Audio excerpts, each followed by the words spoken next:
guys, it's Vampire Mike from Sega CD Universe, and I wanted to talk about the 2021 Xbox One game, Foreclosed. This is a cyberpunk shooting game, very, very short, very narrative driven. I got this for, I think it was $12.99, and then my buddy had a $5 off GameStop coupon that he gets every month for being a pro member. So I got it for like $7 or $8 and change. And for that price, it was decent. If you were to pay anything more than that, I'd say you probably overpaid. Like if it's like $20 or something. The game runs about 3.5 hours, maybe 4 tops, but it's more in the 3-hour range. The story of the game is you're this character named, I forget your first name, but your last name is, I think, Capnos. And this is a little fuzzy for me, but in the future,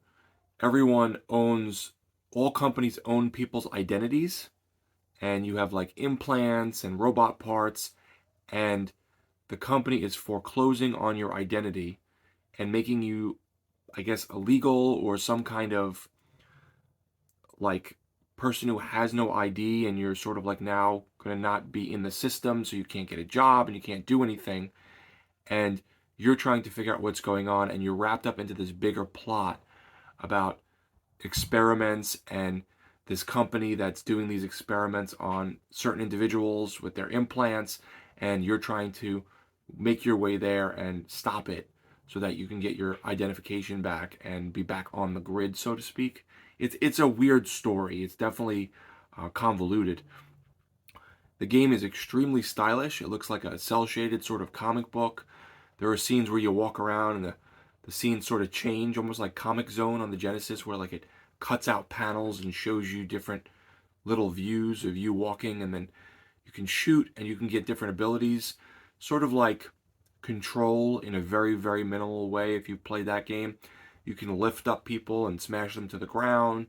You can shoot people. You can make shields around yourself. You can use telekinesis and pick up things and throw them at people. But the action is limited and a little clunky. So there's segments of the game where you're fighting through waves of enemies, and then you'll just have minutes of you walking around looking for things or trying to find something.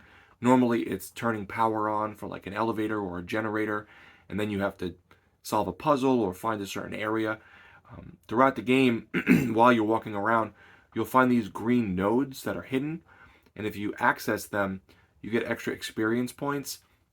And if you get all 23 of them, I think it's 23, at the end of the game, there's a tiny, tiny, tiny, tiny 2-second extra, like, couple words on the screen.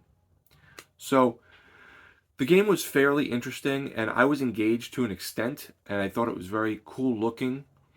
I liked the idea, and I love cyberpunk stuff, but the game was, again, sort of clunky, extremely, extremely short. The shortness didn't bother me so much if it was like a great game. It's not.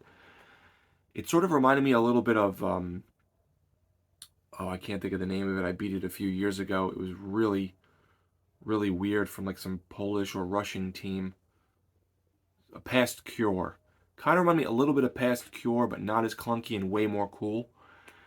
And the biggest disappointment in this game, even though I did enjoy aspects of it, was the ending. It either ends with nothing, it ends with a tiny bit of something, or it ends with a tiny bit of something with this special ending with a couple words on the screen that like don't really even allude to much. So I think that they really dropped the ball in terms of the ending, because for such a story-driven game that doesn't have a ton going for it, they should have really made the story really cool and the ending really interesting, but they didn't. So it's okay. In my book, it's kind of like a 5 out of 10. It's a decent game, and if you can pick it up for like a couple bucks, maybe digitally on sale or something, maybe it's worth it. Or if you can find it out there like a flea market for a couple dollars, but it's really not worth more than like a $5 or $7 game. It's interesting and it's cool, but they sort of just didn't flesh it out enough. It's too short and clunky. So let me know, guys, if you played Foreclosed. I'm a sucker for anything cyberpunk, so I'll pretty much try anything. Thank you guys for watching.